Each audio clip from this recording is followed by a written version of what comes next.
सभी रसिक श्रोताओं को मेरा नमस्कार। मैं हूँ निर्मला नगरकर। संस्कृत सुभाषित सुगंध में आपका मनपूर्वक स्वागत है। आज इस वीडियो में हम रावण रचित शिव तांडव स्तोत्रम का 9वां श्लोक देखेंगे। पहले हम श्लोक सुनते हैं, बाद में श्लोक में आए हुए हर एक शब्द का और पूरे श्लोक का क्या मतलब है ये देखेंगे। श्लोक ऐसा है।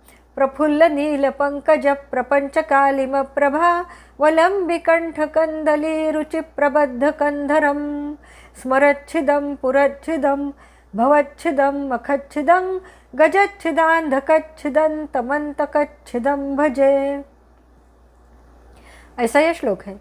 इसमें अंतिम जो शब्द है भजे, यह इस श्लोक का क्रियापद है। भजे यह भज धातु का रूप है और उसका मतलब है आराधना करना, उपासना करना या भजना। हर एक शब्द का मतलब देखते हैं। प्रफुल्ल, प्रफुल्ल यानी पूर्ण रूप से खिला हुआ। नील का मतलब है नीले रंग का। पंकज, पंके जायते इति, पंक का मतलब है कीचड़ और ज का मतलब है जन्म लेने वाला, जो कीचड़ में जन्म लेता है वह, यानी कमल। पंकज का मतलब है कमल। प्रफुल्ल नील पंकज, इस पूरे शब्द समूह का मतलब है पूर्ण रूप से खिला हुआ नीले रंग का कमल।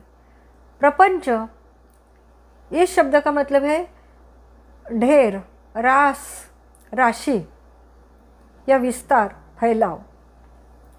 कालिम प्रभा, कालिम यानी काले रंग की और प्रभा का मतलब है तेज।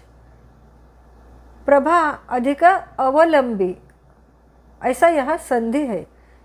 प्रभावलंबी ये एक ही शब्द है संधि होकर। अवलंबन करना यानी आश्रय लेना, सहारा लेना। अवलंबी उस प्रभा ने, उस तेज ने जिसका आश्रय लिया है, जिसका अवलंब किया है।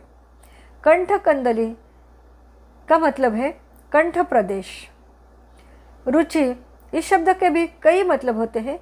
रुचि यानी अपनी अपनी पसंद, अभिरुचि, स्वाद, रंग, छवि, सौंदर्य। और रुचि का मतलब है तेज, आभा, भा, प्रभा। प्रबद्ध कंधरम, प्रबद्ध यानी सुगठित, सुपुष्ट, सुदृढ़, गठीला, कसा हुआ। और कंधरम का मतलब है कंठ प्रदेश।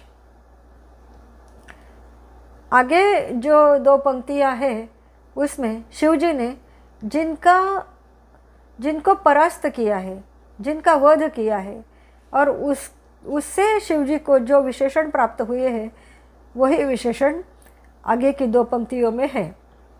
स्मरच्छिदम, स्मर ये कामदेव मदन का एक नाम है, इसलिए शिवजी को स्मरारी ऐसे कहते हैं। अपने माथे पे जो तीसरी आँख है, उस आँख की जो नेत्राग्नि है, उस नेत्राग्नि से शिवजी ने इस मदन कामदेव को भस्मसात कर दिया था, इसलिए उनको यहाँ स्मरच्छिदम ऐसा कहा है। पुरच्छिदम, पुर यानी त्रिपुर, पुर यानी नगर, शहर। त्रिपुर, तारकासुर के जो 3 पुत्र थे, तारकासुर के 3 पुत्र तारकाक्ष, कमलाक्ष और विद्युन्माली, उनके प्रत्येक पुत्र के एक एक नगर था। 3 ही पुरों को शिवजी ने एक ही बाण से ध्वस्त कर दिया था, इसलिए यहाँ शिवजी को पुरच्छिद ऐसा कहा है। एक ही बाण से ध्वस्त करने वाला, त्रिपुरों को नष्ट करने वाला, ऐसा इसका मतलब है। भवच्छिदम, भव यानी ये प्रपंच, भवसागर, जन्म मरण का चक्र वो भेदने वाला, जन्म मरण के चक्र को थामने वाला, रोकने वाला या मोक्ष दिलाने वाला, इसलिए शिव को भवच्छिदम कहा है।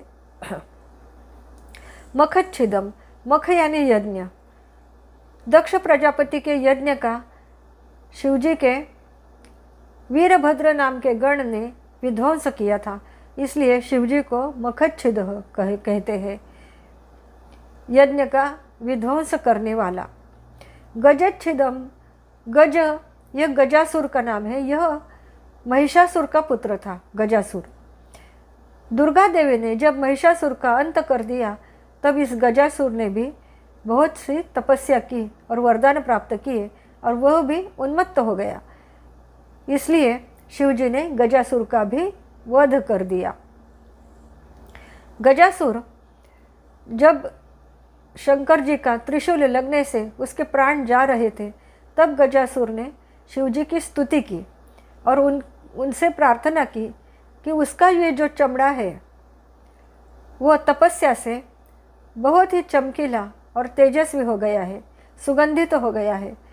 तो आज से शिवजी आप मेरी इस चमड़ी को परिधान करें और आप मेरे लिए कृत्तिवासः ये नाम भी धारण करें। ऐसा गजासुर ने शिवजी को कहा था। इसलिए शिवजी जब उसका वध किया तब से हाथी का चमड़ा पहनते हैं, गज चर्म पहनते हैं और उनको कृत्तिवासः ऐसा नाम पड़ा। कृत्ति यानी चमड़ा और वासः का मतलब है वस्त्र। हाथी का चमड़ा यही जिसका वस्त्र है वह कृत्तिवासः, ऐसा शिवजी को कहते हैं। अंधकच्छिदम, अंधकासुर भी एक असुर था। वह भी तपस्या करके बहुत ही उन्मत्त हो गया था और उसकी एक खासियत थी कि उसके जो लड़ाई करने के समय उसके शरीर से जो खून की बूंदें गिरती थी उनमें से अनेक असुर पैदा हो जाते थे। इसलिए जब शिवजी ने अंधकासुर का वध किया तब उसके खून से और असुर पैदा न हो, इसलिए पार्वती माता ने बहुत सारी मातृकाएँ उत्पन्न की और उन्हीं मातृकाओं ने उसका जो नीचे गिरने वाला खून था उसे प्राशन कर दिया और आगे असुरों की उत्पत्ति हुई नहीं उसके खून के बूंदों से, और शिवजी ने अंधकासुर का भी वध कर दिया। अंतकच्छिदम, अंतक यानी यम, मृत्यु के देवता, उसको भी शिवजी ने परास्त कर दिया था। कब? जब मार्कंडेय मुनि 12 साल के थे, उनकी उतनी ही आयु थी। जब यम उनको लेने आए तब मार्कंडेय मुनि शिवलिंग को पकड़ के वही बैठ के महामृत्युंजय मंत्र की आराधना शुरू कर दी। तब शिवजी ने यम को भी परास्त कर दिया था। और ऐसे एक एक घटना से शिवजी को ये सारे विशेषण प्राप्त हो गए हैं। पूरे शब्द का मतलब, पूरे श्लोक का मतलब देखते हैं।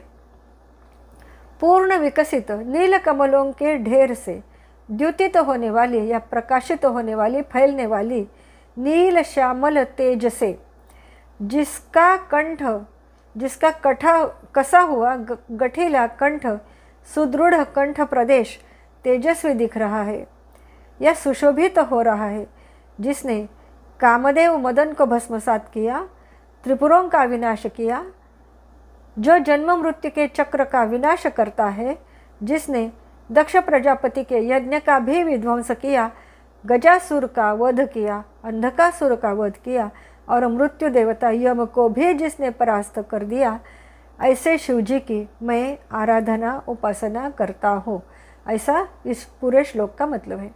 आपको यह भाग अच्छा लगा तो ज़रूर लाइक, शेयर और सब्सक्राइब करना। अगले वीडियो में हम इससे अगले श्लोक के साथ मिलते हैं। धन्यवाद।